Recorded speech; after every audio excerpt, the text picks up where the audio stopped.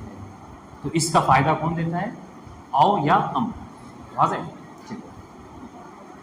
تیسری قسم حروفی کے حکم را بطور مشخص بے یکی از دو طرف نسبت میں. یہاں پر دیکھیے، بالکل اگر وہ پچھلا والی بات سمجھ میں آئی تو یہ بات بہت آسانی سمجھ میں آ جائے گی. ہاں کہ یہاں پر کیا ہے، تیسری قسم حروف عطف کی وہ ہے کہ جو حکم کو دو طرف میں سے کسی ایک طرف کے اوپر مشخص طور پہ بتا دیتے ہیں کہ ہاں یہ حکم جو ہے اسی کے اوپر آیا ہے. ٹھیک ہے، یہاں پہ کوئی ڈاؤٹ نہیں ہوتا، یہاں پہ کوئی شک نہیں ہوتا. ٹھیک ہے، واضح ہوتا ہے، معین ہوتا ہے کہ ہاں یہیں پر حکم جو ہے وہ اسی کے اوپر آیا ہے. مثال سنیے، لا، یہ کون کون سے حروف ہیں، لا، لیکن اور بل. جیسے مثال دیکھیے، جاء زید لا سعید. ٹھیک ہے، ترجمہ کیا کریں گے، آیا زید نہ کہ سعید. تو یہاں پر اب کیا مطلب، اس میں آنے کا حکم کس پر لگا رہے ہیں، زید کے اوپر لگا رہے ہیں. سب بلا شک جو سب سمجھیں گے یہاں پر آنے کا حکم جو ہے وہ زید کے اوپر لگ رہا ہے، سعید کے اوپر نہیں لگ رہا ہے. بات واضح ہے فیض علی؟ ہاں، جاء زید لا سعید، تو حروف یہ بھی حروف عطف میں سے ہے. ٹھیک ہے، یہ اگر آپ اعراب کرنا چاہیں، ترکیب بنائیں تو کیسے کریں گے، جاء فعل ماضی مبنی بر فتح، زید فاعل مرفوع رفع کی علامت ضمہ، لا حرف عطف، سعید عطف ہے کس کے اوپر، زید کے اوپر، مرفوع رفع کی علامت ضمہ. ٹھیک ہے.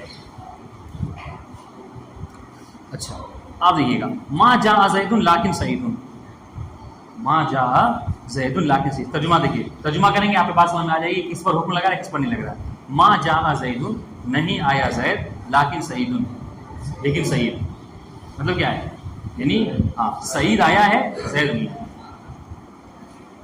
ٹھیک ہے، زید نہیں آیا لیکن سعید آیا ہے، یہاں پر بھی مشخص ہے. اس طریقے سے تیسرا معنی بل کا، کہ لا تشرب الماء بل الحلیبا، نہ پیو پانی بلکہ دودھ پیو، کہ پانی نہ پیو دودھ پیو. تو کس کے اوپر حکم ہے، کس کے اوپر نہیں ہے، پانی کے اوپر حکم نہیں ہے پینے کا، اور پینے کا حکم کس کے اوپر ہے، لا تشرب الماء بل الحلیب. والسلام علیکم ورحمۃ اللہ.